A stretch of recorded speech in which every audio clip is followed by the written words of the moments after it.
Hello everyone, I'm Greg Weaver. Welcome to The Audio Analyst.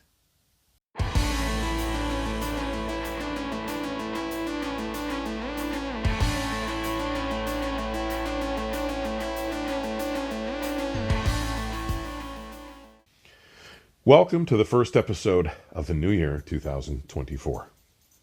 Today I'm going to take us on a visit to a room at Capital Audiofest 2023 that, as well as being as radically different from systems that would normally garner my interest, is just too bloody engaging and authentic to ignore.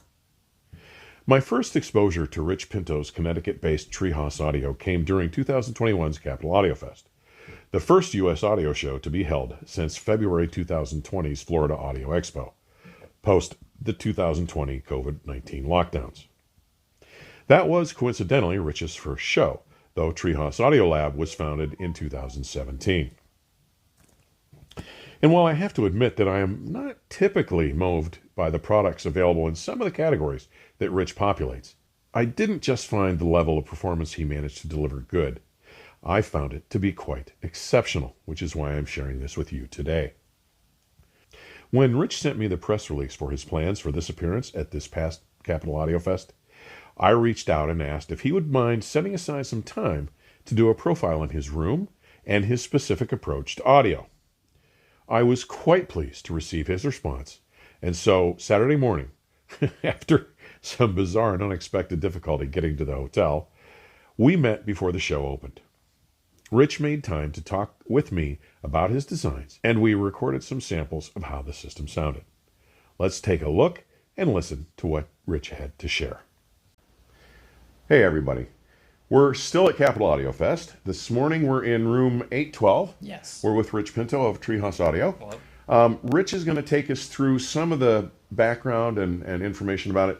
I saw his first show, it was 2 years ago here at Capital Audiofest. Yes. And guys, you know me, you know what I listen to, you see my system behind me in most of my videos. This system is probably further outside my normal wheelhouse than you would expect to see me talking about. But it knocked me out at that show. And when Rich sent me the information about what he was going to show this year, I'm like, dude, can we do this? I want people to see this stuff. So with that, why don't you walk us through the technology and some of the things that you're doing differently? Yeah, well, Treehaus Audiolab kind of takes the best of like the golden audio age of Japan, Germany, and the United States, like early Western Electric, and kind of reinvents it for 21st century listening. So our big thing is field coil loudspeakers, our 4-inch driver, which goes from about 90 hertz to about 15K. It's a field coil driver, high voltage, and that gives a lot of dynamics. It's highly efficient. They're over 100 dB efficient. And it's a but I think it's the dynamism that makes them so special. Yes. My personal thought, but yeah, and the field coil really just brings it out. yeah. The drivers are rebuilt in Germany, all handmade, very, very lightweight cone. So there's a lot of microdynamics.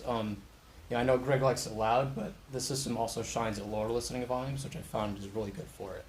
You get all the detail and nuance without it being cranked up if you want to kind of have a more relaxed, more intimate session. Yeah. Yeah.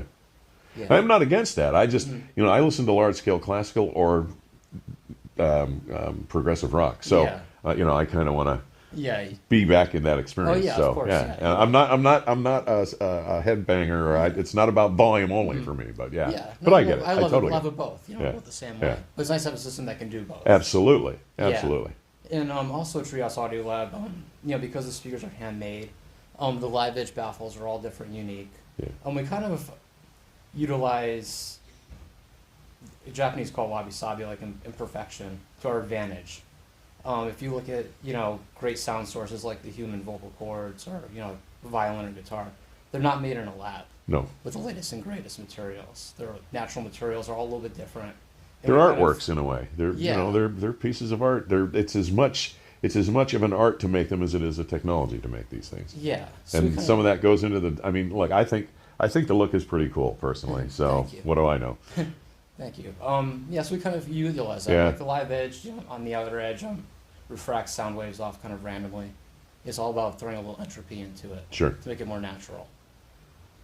And you get bonus points for using entropy in a sentence properly. I'm impressed. Thank I'm you. impressed. Jesuit education. Ah, excellent. So listen, I know you do some interesting circuit. You base your circuits on some things from older Japanese designs. Yes. Do you want to talk about your line stage and amplification? Yeah, definitely. So we make a preamplifier and an amplifier. Our preamplifier uses transformer volume control to attenuate the volume. Rather than throwing things away with a typical resistor network, we're just changing voltage and current. Yeah. And then inside of there is a 4P1L that's kind of run as a DHT basically, with an output transformer. So it's almost like a mini single-ended amplifier in itself for the preamp. And then for our amplifier, we were kind of inspired by early Western Electric and Susumu Sakuma's work, where he used a directly heated triode to interstage drive another similar directly heated triode. Okay. In this case, we're using a VT25A, just similar to an 801 or a 10Y. They're all kind of similar tubes, to a 300B new Western Electric. So it's kind of there's a lot of happy synergies with the distortions that happen, a lot of very clean second order dynamic harmonics that come out. I think it's probably important to mention some of the reasons I think people are usually very engaged with tube gear is any of the distortions that they may have and exhibit are typically even order. And the human ear doesn't seem to be as repelled by even order distortions. In fact, they're kind of seductive as compared to odd order distortions, which early transistor amplifiers exhibited out the ass. Yeah. So, and I suspect that the combination of the field coil's delicacy and especially with your volume control at lower levels, you're not eating up signal. Yes. And I suspect that's what has grabbed me about this system is everybody knows I'm into low-level detail. I'm into subtlety and tonalities and the shadings and things that go on in that area. Yeah. I think that's really what communicates what the artist was doing at the keyboard or at the violin or whatever. So I admit freely, this is not a system that I would normally be gravitated to, but it's so beautiful. It makes music, and to me, you can make sound or you can make music. Yeah, it's more about real than accurate for us. Well, and it's not that it's inaccurate. You're just saying it's more important to you to have the feel and the emotion and the power of the music than it is to measure correctly. Yes, exactly. Well, listen, buddy.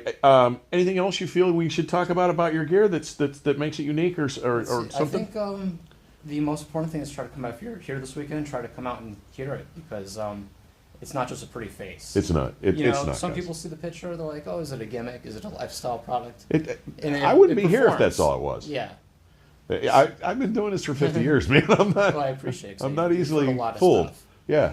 Can you run through the price ranges for us real quickly? Yeah. So and by the way, this is the introduction of this model, yes?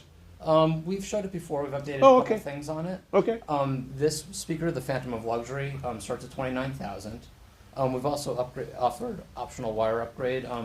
We're good friends with the Iconoclast cable guys, and we've actually used Iconoclast cable inside the speaker, as much as it could be inside for nobody. Yeah. Which really boosted the performance.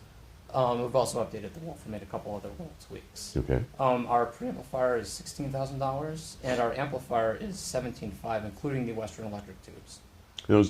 That's with NOS Western Electric 300Bs. They're making them again. That's right. Which are actually fantastic. I forgot they're making them again. Yeah. We kind of benchmarked a variety of them, and they're phenomenal tubes. Good.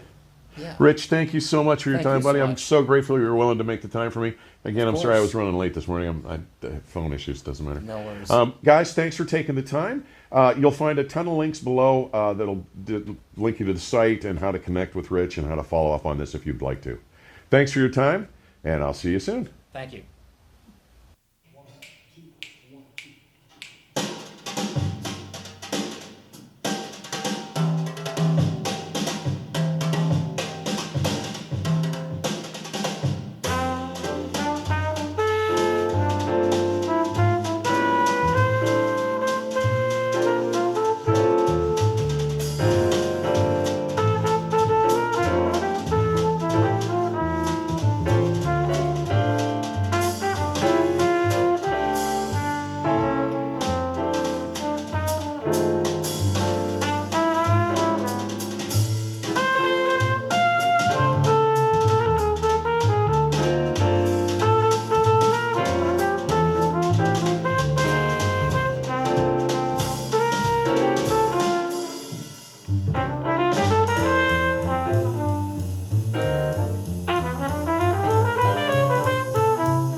My thanks again to Rich for carving out the time to do this.